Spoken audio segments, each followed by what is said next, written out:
Hello YouTube, this is a bit of a different video.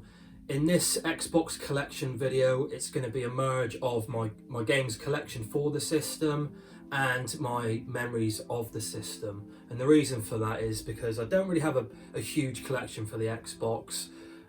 When this came out, the 6th generation, I was a GameCube man, being a Nintendo guy before that with the Nintendo 64 and the Super Nintendo. So I was always going to go down the GameCube route. And around the time it came out, what was that, 2001, late 2001, we were house sharing, me and a good few friends from school to uni and through life, as it were. And what were we, like 23, something like that, moving into this house together. So my friend upstairs owned the Xbox, Mark. It was his kind of house, his mum and dad sort of owned it. I was downstairs and I had, at that time, my Dreamcast, and I was waiting for the GameCube to come out. So it was around that time I got the GameCube. My housemate in the room next to me was holding on to the bitter end, and he kept hold of his Nintendo 64, which was great to go in and sort of play some of those old games that we played just the previous generation. And my friend downstairs, Mark's brother Matty, he had the PlayStation 2, so we had all of the 6th generation of consoles covered in the house. It was sweet, really. So, some of the exclusives that came out on Xbox we could play. Obviously, there was a few multi-plats, and there was a little bit of overlap. But I was happy with the Nintendo GameCube and having all of these games potentially at our fingertips. So I first became aware of the Xbox console when I was with my housemate, actually, but at his previous house, and he told me about it. He said it had a code name, Project God or something like that. I can't remember. I'm sure I heard that.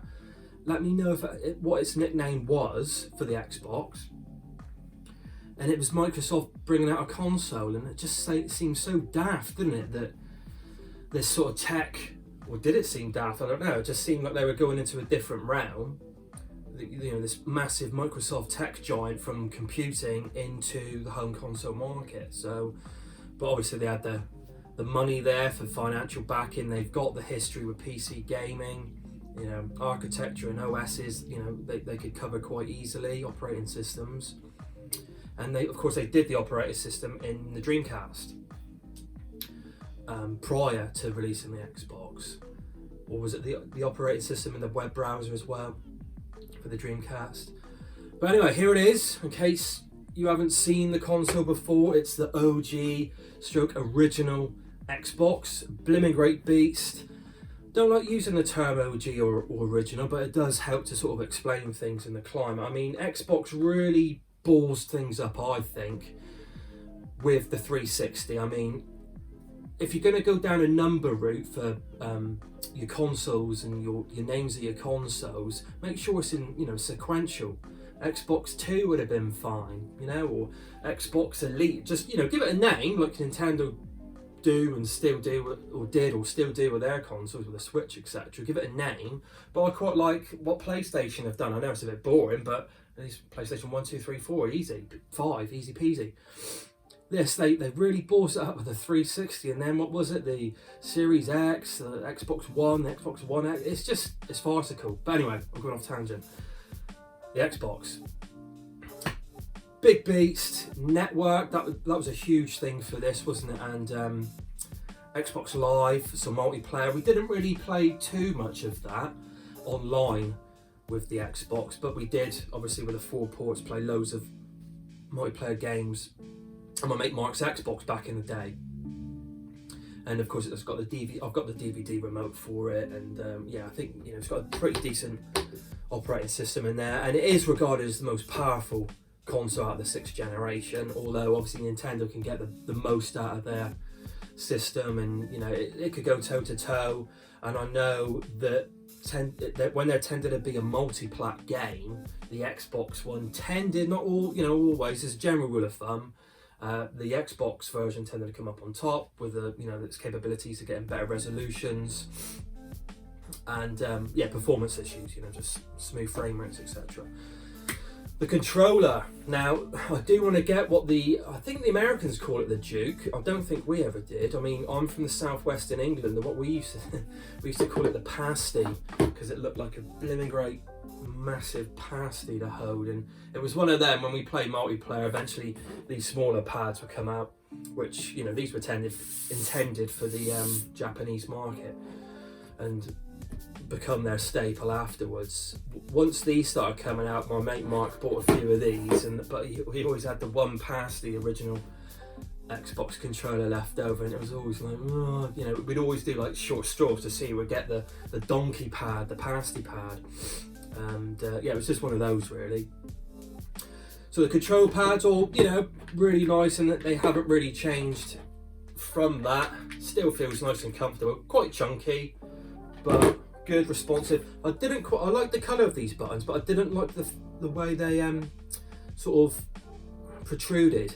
I prefer more concave with a slight sort of dimple in there, like Nintendo used to do on their buttons, or something a bit flatter. They just felt a bit bulbous, and you had to just give it a little bit extra force down. But all in all, you know, a very good pad. The games. This is what it's all about. The games. I'm going to start. These are the games.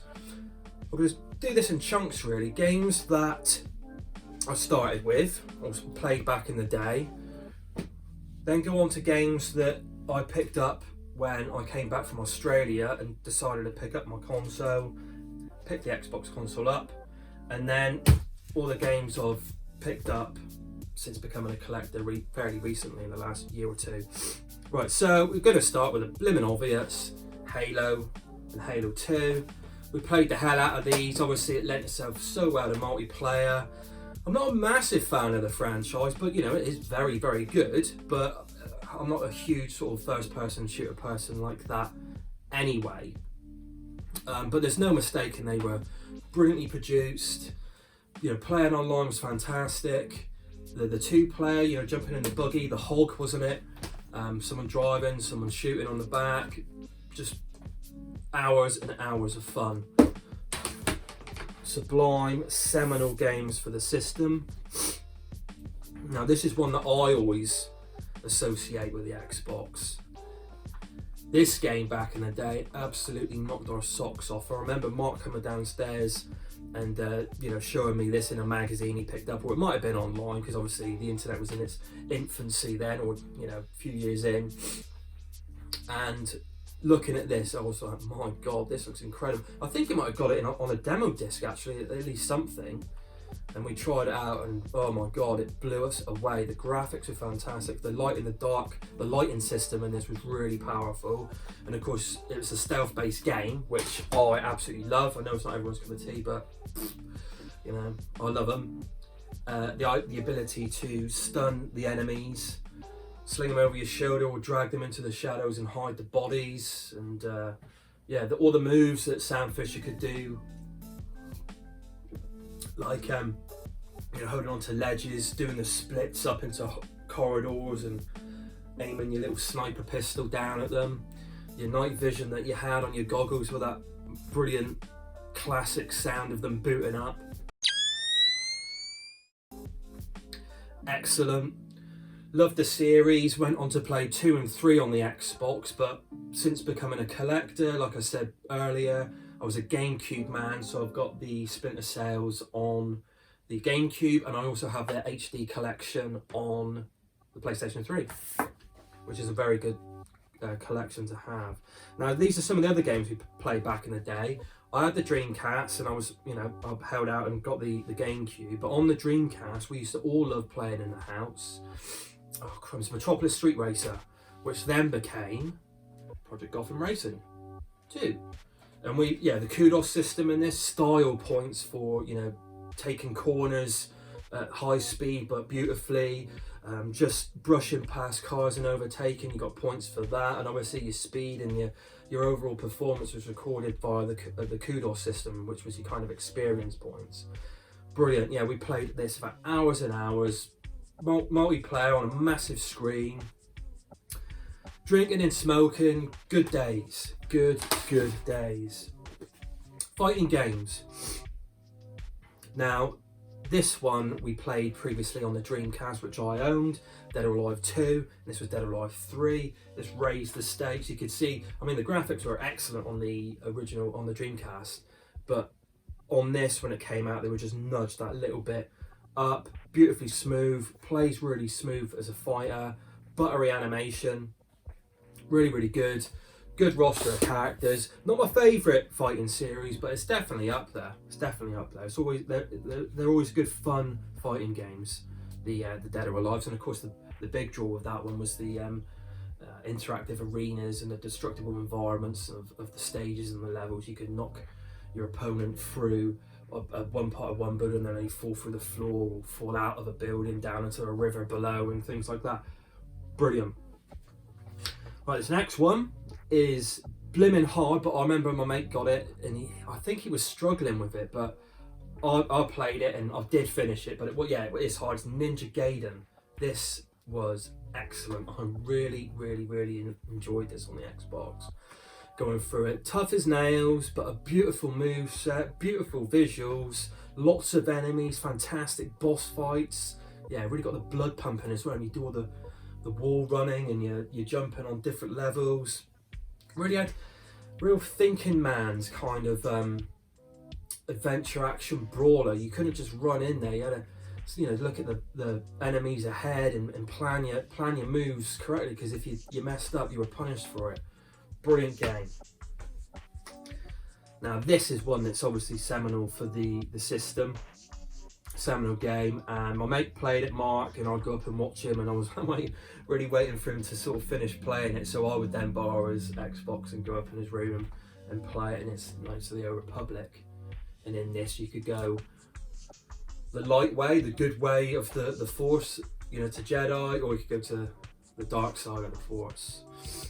And I can't remember what I did. I think I played this twice, once starting off and obviously being the good guy, and then going down the bad route, but I didn't finish the dark side because when I was living at the house, I went travelling for a year around primarily Australia, but on the way there I went to Malaysia and I went to Fiji. I went all around Australia, and whilst I was over there, I was obviously really missing my gaming, and I've got a video coming up which is about my gaming whilst travelling in Australia, but that's for another video. But coming to the end of my year over there, I was thinking, I really miss my games, my console games, and this generation was coming to a kind of end. The Nintendo, as it was known, Revolution, I was watching its development. I was really keen to see what that was going to be when I was coming back. But I thought, I'm coming back, and it was 2006, I think March, April 2006. And I thought, what console am I going to get my gaming hit? I blitzed practically everything that was released on the GameCube, so I wasn't going to get that. It was either going to be the PS2 or the Xbox. And I thought, well, the Xbox does tend to get the more polish on the games. Maybe in retrospect, I think that might have been the wrong decision when I see the absolute plethora of games for the PS2, but then what I've got on the PS2 was on the Xbox anyway. But the Xbox, I thought, there was a good few I wanted to play, and this was some of them. And I'm going to start with one which I've got for the PlayStation 2, but we'll pick it up on the 3 when I find it for a reasonable price. It's not an expensive game anyway. It's Grand Theft Auto San Andreas. I absolutely love this game for the Xbox. Ignore that. I played the previous original Grand Theft Auto 3, as it was, on the PlayStation 2, Matty's PlayStation 2, and played and finished Vice City on the PlayStation 2, and absolutely loved it. And this was an even bigger world map, obviously based on Los Angeles, wasn't it? And the deserts and things like that. So you can ride bikes around in this. I remember the main character. Loved the soundtrack, loved the main character though. You go to the gym and you'd work out and get really beefy. I was doing that all the time, going around in my wife beater vest, like a right thug. But it was really funny. I remember Samuel Jackson play like a corrupt cop in it, he does a voice in it, and you know, the stories and the dialogue's really funny in that, and you've got the great radio stations. You know what Grand Theft Auto was like, and I discovered so much great tunes in this. I think it was Baby Jane and by Rod Stewart, and some real good Roller Coaster, the funk track by Ohio Players, I think it is. That's fantastic. Just discovering brilliant music in these games. But yeah, played it, finished it, loved it, and spent just hours blitzing through that one. This is another one which is Xbox exclusive, and it looked at the time like almost next gen. It was probably the most you know, some of the best graphics you saw on the console, and it was Chronicles of Riddick.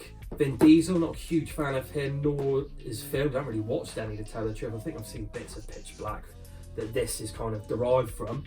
It's a very dark game, and I mean that tonally and visually. It's a very dark game. You're in a prison and you escape, but I had a whale of time with this. The graphics were, like I said, were absolutely incredible, next level stuff. In fact, one other game that's very similar to that was Doom 3 that I played on the Xbox, and I haven't got that on the system, and I probably won't. I might pick it up if I see it cheap, but I've got the HD version on the PlayStation 3. So, you know, again, this collection video is quite small. I'm only going to be picking up exclusives really for the Xbox, because again, I've got a lot of the multi-plats either on the GameCube or on the PlayStation 2.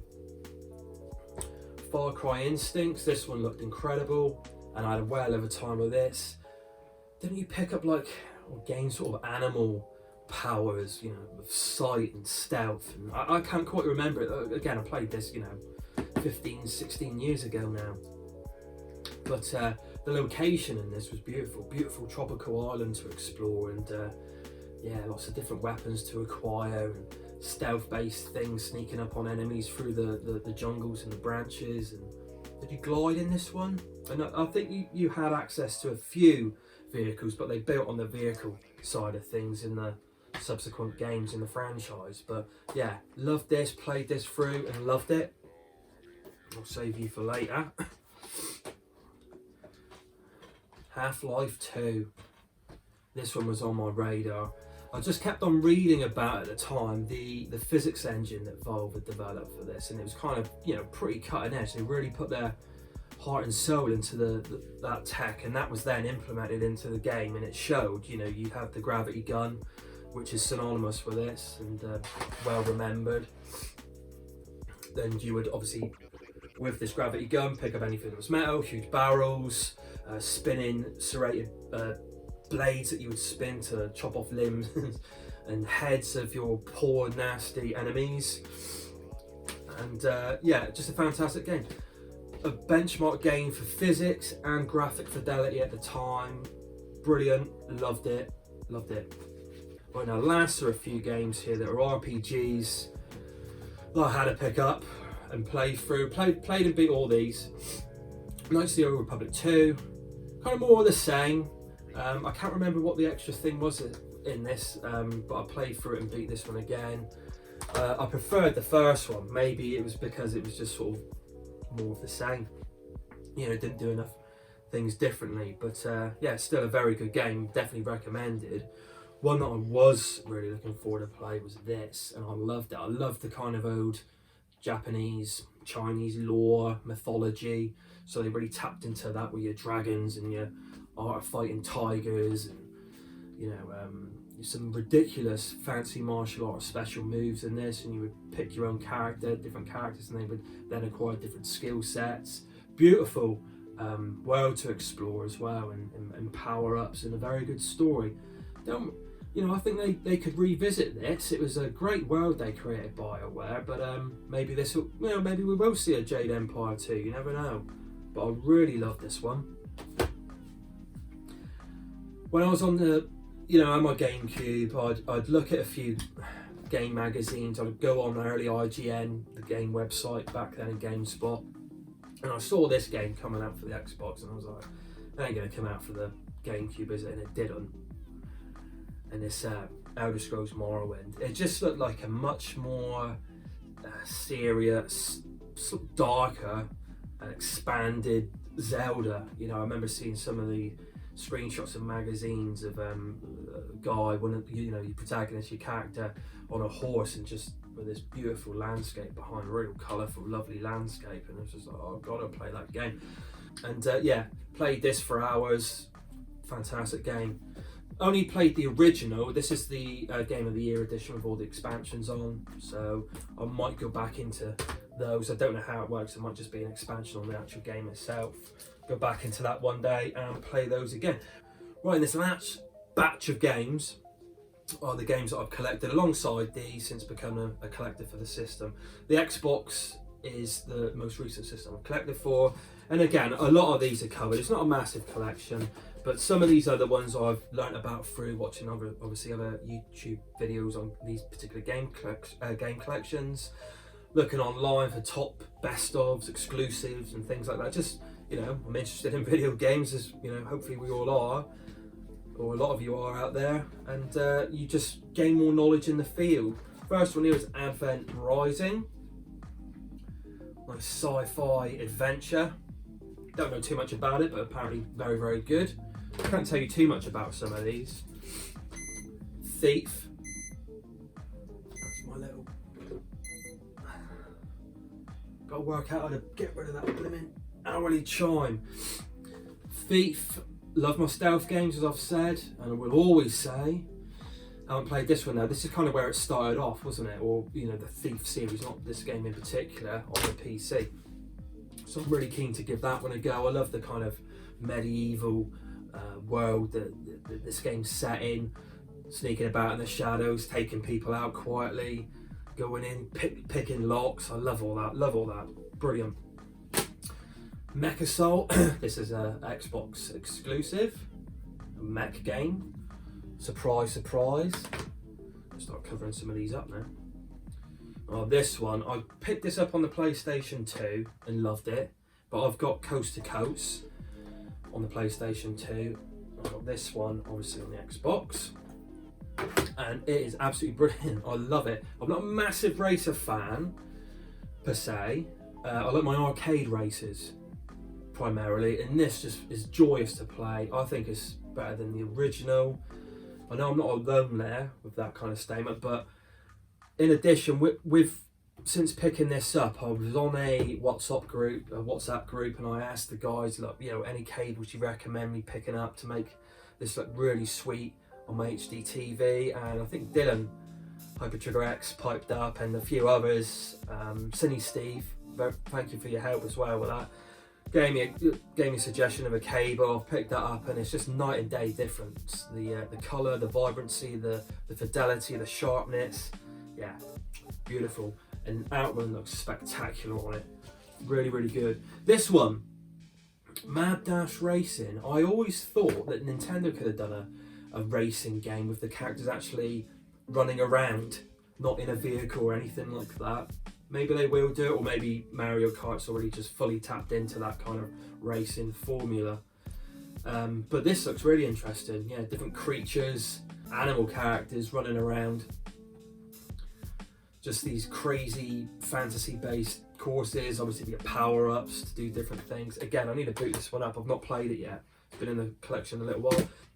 Now, my mate Mark played this one. It's an exclusive Fable for the Xbox back in the day, and I sit and watch him playing it. I know it's quite lengthy, and apparently this is the best one, so I've heard. I know number 2 is not so supposedly is good, and you start off as a little boy, and then through the course of the story you make kind of moral decisions that will form and carve your character into down the righteous good path or down a darker bad path, similar to Knights of the Old Republic there. But yeah, nice fantasy game, RPG. I will give that one a go. It's on the ever-growing list.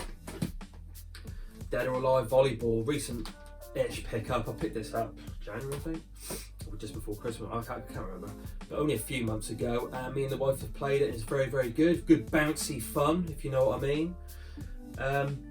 Yeah, obviously maybe a little bit bad taste, but the gameplay's good. Looks great. You unlock different costumes for the ladies, if they could be called ladies, the dirty things. Crimson Skies. Now, this one looks really good. don't really play much flying games, you know, that aren't shooters. And this is a 3D adventure-y shooter and gets very good reviews, and yeah, not expensive. Had to get this one a try out. Looking forward to it.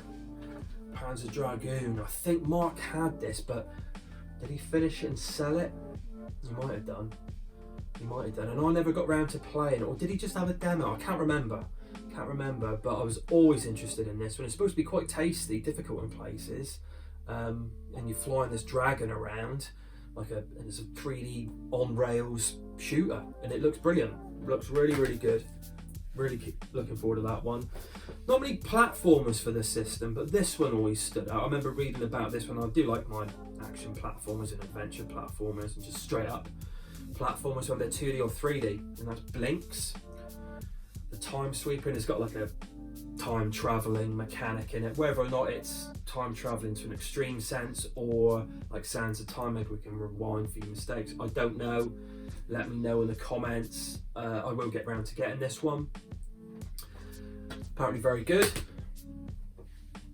Baldur's Gate Dark Alliance 2. I picked this up because I found it for £1 in a charity shop, and it wasn't just because of that. It's a great game anyway, the Baldur's Gate Dark Alliance games. But I think I played this one on PlayStation 2. So yeah, love these sort of dungeon crawler games, or the older ones I tend to prefer more. Diablo's not bad. Keen to see what they do with the new one actually, when it comes out. But yeah, good game. And this one, Indiana Jones. And surprisingly, after looking into it, has got really, quite favourable reviews. Indiana Jones games, few and far between. I'm sure a few more will be coming out next year with the new movie that's coming out, but yeah, I won't go into that. This one, we booted up the other day, me and the wife. She likes her kind of Tomb Raider games and she loves the Uncharted games, and it's got that kind of flavour. And obviously I said to her, look Dara, this is 21 years old, nearly 20 years old. But she's, she can take it for what it is, and it plays really well. I enjoyed we played through the tuition stage, just getting used to your controls, your mechanics, your whip mechanics, your jumping, your swimming, and your hand-to-hand combat. I'm definitely going to see this one through, and it looked really, really nice and sharp again through the HD TV via the component cable, and that is it. There's a few more games on my list to get. Atogi games. I wouldn't mind that. Is it Tao Feng? The one of the guys that come up with Mortal Kombat went off and derived this game, didn't he? Where you get limb damage, and you could break the opponent's legs, their arms as they're fighting, and then they would obviously be hindered during the fight. A 3D fighter, quite gory. I don't think it's as gory to the extent as Mortal Kombat. I think it's a little bit more tame than that, but I've always liked the look of that, and I'll get that one. And the Fatal Frame games I might look into if I find them for a reasonable price. I know they sort of hold their value a little bit more, but any of you guys out there, I know there's a lot of you who really enjoy the Xbox collection, the library. Let me know. Again, more the exclusives for the system. A lot of the multiplats I might already have. Pete's Nastastic, if you're going to pipe up and say Black, I already have it and I've played it on the PlayStation 2. It's really, really good. There's a couple of more that you would probably suggest. Was it Code Winter? I've got that on the PlayStation 2. So if I know they're going to be night and day different, better on the Xbox, I'll probably go ahead and pick them up. Go to, if I know you're hugely into your original Xbox, give me a few suggestions to look into and pick up.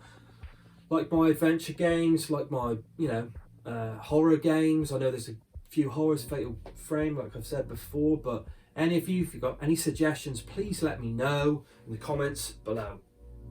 Thank you very much, people. That's it for this video. Everyone take care out there, stay safe, and I'll see you again.